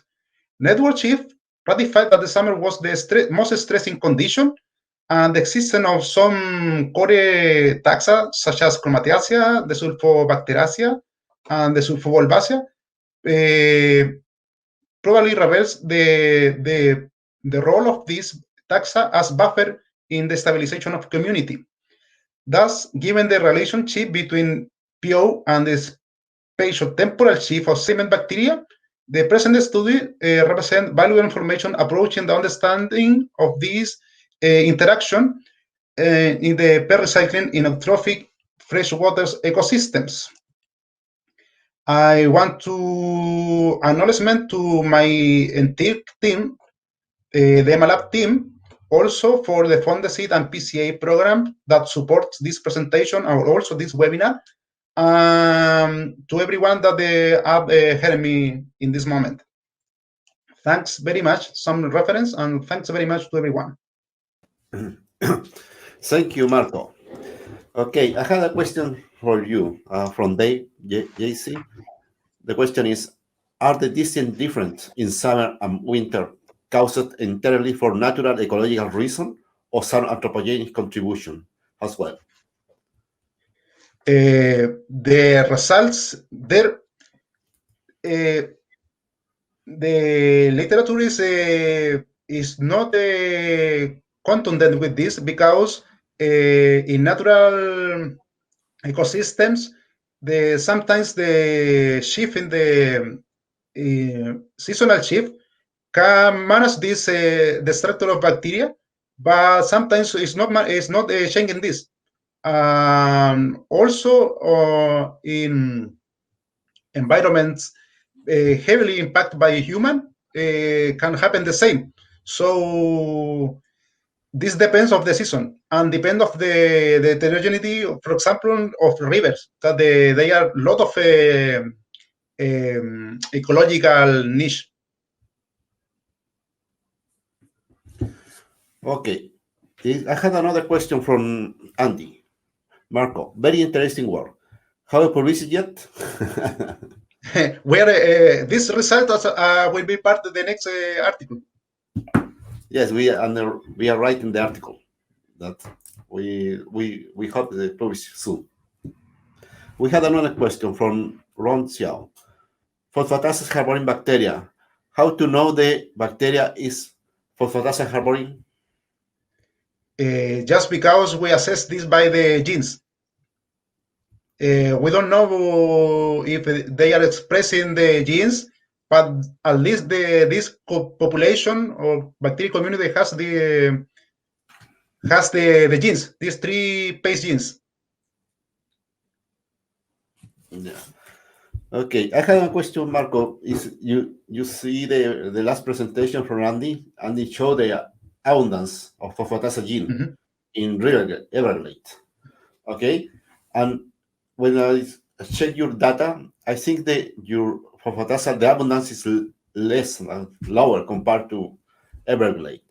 My question is, do you know how is the abundance in different ecosystems, aquatic ecosystems, for example, rivers, in your case, estuarine, in the case of Everglades, and bay, seawater, coastal bay in the Castle J? What is the abundance? Is similar? Because I think your data is shown very low abundance compared to... Are lower, yes. We have also results from other systems because you have to separate the lotic ecosystems, that the rivers, streams, the lentic ecosystem that are lagoons, lakes. The dynamic of this environment are different because, for example, rivers, they are prone to be to the scavenging of the water flows. So the deposition of nutrients there are different. For this reason, we did the separation according to the proximal or distant locations, because it is more probably that in the distant location to deposit more nutrients. So, and also this is very dynamic about the seasonal shift. So I think that in Everglades, this is a lentic ecosystem, so they should to be more abundance because there are more deposition of nutrients and the process are more quiet, not too dynamic than a river. Okay, thank you. We will pass to the next stage in this seminar. We invite to all speaker. Please can open the screen for show the all speakers present in this meeting. And we also invite to the audience to make some questions. Or we already had some questions from the audience or from the speaker, and we need to open. Please wait, Andy and everybody there. Okay. Please wait a few minutes for introduce all people in the screen. I think we're there. Okay. Okay. Yeah. Hello. Also, I think I want to welcome to Professor Bai and also Cho or Xiao. Please also we wait because we start to collaboration, with Chinese with the Beijing Normal University. We had a new project collaboration, like a project similar to Deb and Andy. We had both project. It focuses in the aquatic environment in the South Chile. Okay, bacteria involved in nitrogen recycling and bacteria involved in the phosphorus. Okay, we said thank you to everyone to join us with us to this meeting, and we will start to run table based on the question and comment made for the audience. I have to hear some question for Andrew. It's made by Rodrigo Vera. The question is, how can they increase the atmospheric CO2 concentration change the community? About your presentation. Yeah, I can you hear me? I think I should be on, right? Honestly, I don't think that there's going to be much change in our system with increasing carbon dioxide concentrations. The reason for that is that in general, you think that CO2 is not limiting in aquatic systems and sediment-dominated systems because there's so much carbon dioxide that's produced. And that's particularly true in our system because it's carbonate-based. It's underlain by by calcium carbonate that came from coral reefs. And so there's just a lot of carbonate and a lot of carbon dioxide in those systems. So I don't think it's going to have any impact on us. There may be systems that are different that are limited in carbon dioxide, but I'm not familiar with those. Okay, thank you. I had another question for Deb. Deb, this question made for Andy. And I think I really sorry. I had another for Professor Bai.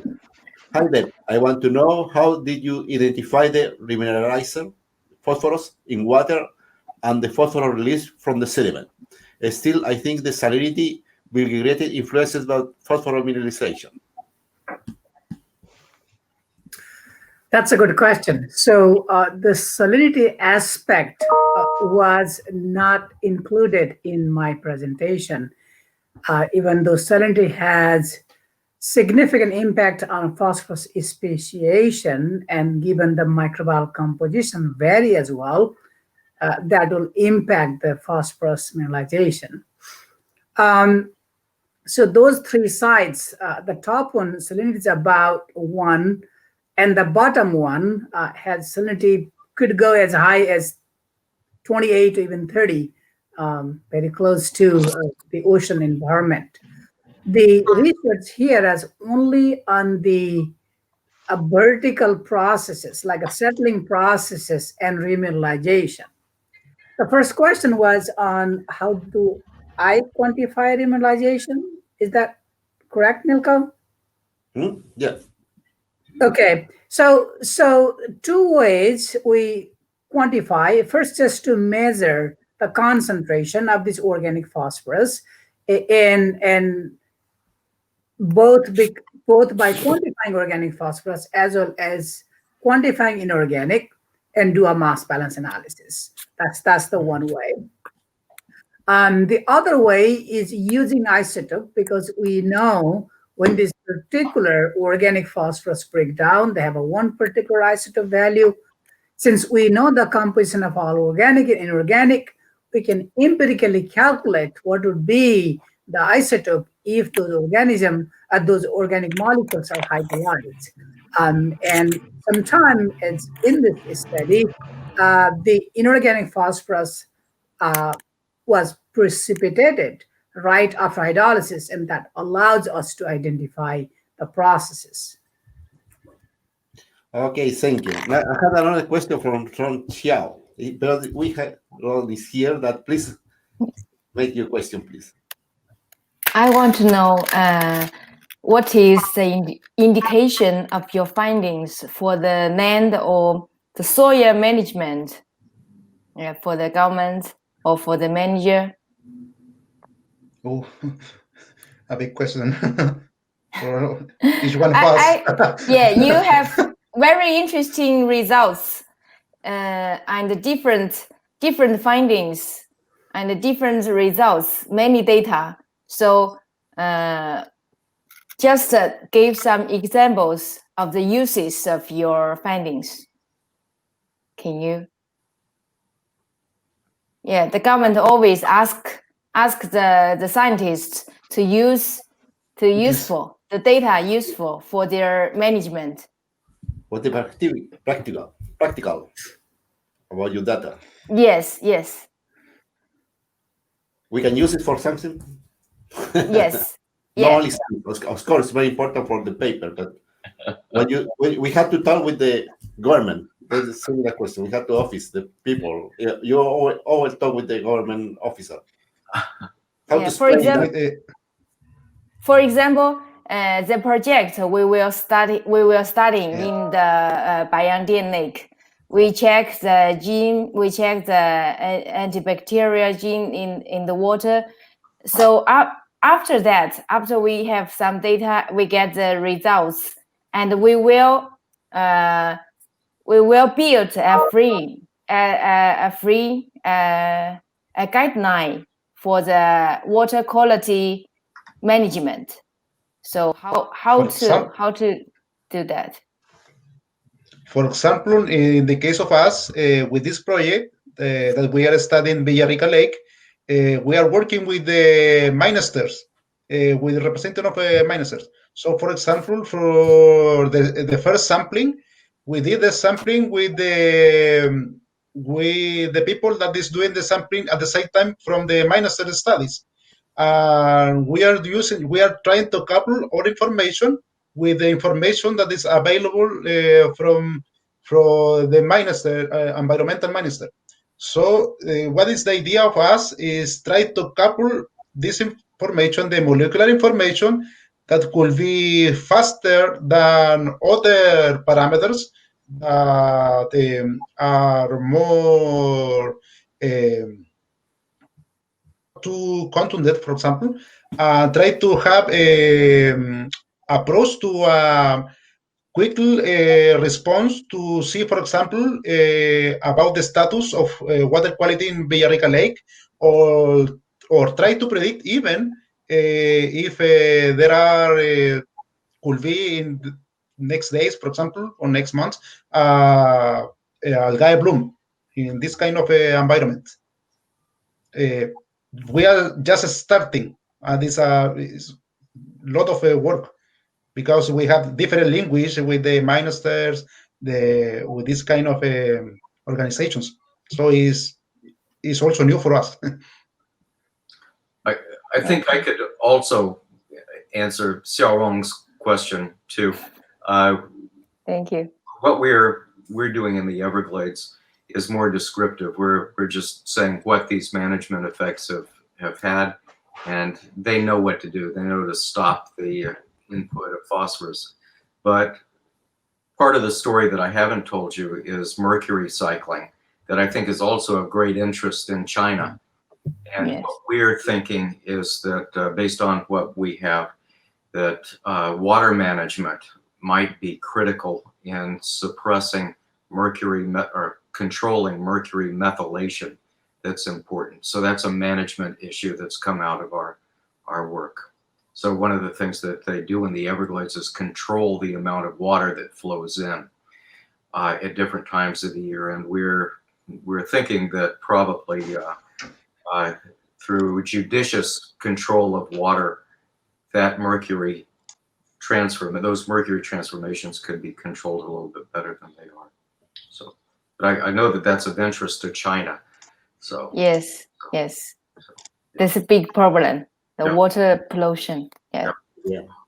I always think about how to use the result or the data for the practice use to give the practical support to the public. Yeah, that's very important. Yeah. Yeah. That's what we will do in our project with Miyoko, with Professor Miyoko and Professor Bai. We will find what is the result. We'll give the suggestion for the government management in that area. Yes. Yes. In this stage, we are just descriptive. What happened there? Because we don't have more information. Because we have different river, different city, big city, small city. Dynamics. Input from the agriculture or aquaculture. That we had a lot to do. That had to collect some information and then show to the government officer. We start to discuss what we can clean up and what data can be useful for in the future. Make some strategy about that or management control. We are now is only focus in the physical chemical parameter, no involve biological or microbiological parameter in Chilean regulation. Yes. I think in this stage is very relevant to not only us, also another group is motivated to do that kind of the work in the South Chile. That's very nice. Thank you for supporting this challenge for us. Thank you. I check here. I think not hard to question about the audience. So there's so many. Hello. There are some comments. This agriculture use big amount of nitrogen and phosphorus near to the river. For sure. Yes. Luis, that he is the director from the BioRen. You know, BioRen is the big center here in the University, and he attended to this meeting. And maybe you, Marco, you can talk about the use of the agrochemical in this area and what you think is the impact for the river and the lake in this area. Maybe you can. Yes, the catchments of Tolten River and Imperial River, also Villarrica Lake, and other small one lagoon that is Budi Lagoon, or we can say in all of our region, the soils are very erode. The agriculture use a lot of nitrogen and phosphorus-based fertilizers. Also, a lot of pesticides. And we have, for example, in the north of Villarrica Lake, a lot of agriculture. So the inputs of fertilizers, also soil erode particles that is reaching these rivers and these lakes are increasing every year. For this reason, we have, for example, we are trying to study the antibiotic resistance in Villarrica Lake, in rivers also, if it is possible. But by the moment, we are studying how bacteria are participating in the phosphorus cycle. For example, in the Budi Lagoon, we have there also the problem with the erosion of lands. The lands there are have a tilt. With the increasing tilt, more erodes particle salts are reaching the sediment. So we are enriching every time this water body with more nitrates. We have a big problem with this, and the deforestation also is a big problem for us. Okay, thank you. I have another question for you, Marco. Sorry. Okay. It's made for Dr. Gonzalo Gajardo from Los Lagos University. Okay. He said you find it two different, summer and winter. Okay, it's big different. Yes. But also the flow, water flow is different because the winter is rainy season and summer is dry season. Do you have some data about the how many water the flow the water in the river? Because this I think, or he said, is a big parameter to be considered. Yes. I don't have the hydrological parameters, the results, but for sure the climate change is affecting also the diversity of microbial communities in sediment and also in waters, because if we know that the waters and also sediments can be very different, all are correlate. So we can have if we have a more drier seasons in the next year, for sure we will have this will be affecting the community there in this kind of environments. Okay, thank you. Do you have another question or comment? Because I have my question. Let me check again. Yes, I think I finished with the question from the audience.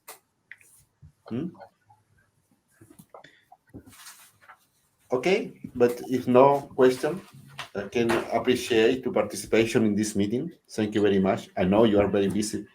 You had a lot of work to do. Thank you very much to connect with us and share your presentation. I hope that in the near future may continue with this meeting and obtain more data to share with you about both project to us, or maybe your project also you can share with us and discuss about that. And I know if we continue contact by mail, that's no problem for continue working with you. Thank you very much. And thank you very much also again. Before finish, I want to thank to invited speaker, our audience for your contribution. We expect continuing strengthen our national and international collaboration in this and other project we had in the laboratory. Also for Chilean audience, this stay here there. We had an interview in national radio this evening at 6:30 p.m. about this topic that we had maybe published on the newspaper about our project, and now in the Capital Radio interview me about this project because it's a very important topic and relevant for Chile. That Chilean audience, all people invited to listen to the radio interview, maybe short interview, not so much, but I'll talk about this topic too. Okay. Finally, I want to thank to the people from the company, webinar company, CL Pro, for your technical support in this meeting. It's the first time we try to do this in this modality. Usually, you come to Chile, we have a local seminar, and you visit the lake near university area.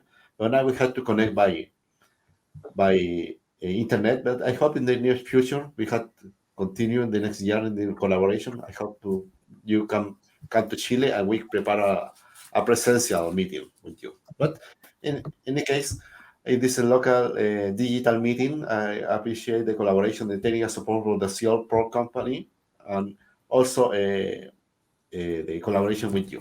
I want to say, if you want to say something to finish, or we finish the connection. I want to say thanks very much to everyone. It's good to see all faces and also new faces, and I hope to meet you in person. the next year, if it is possible. I don't know who will be with the vaccine first, but we need this to share with you and work with you.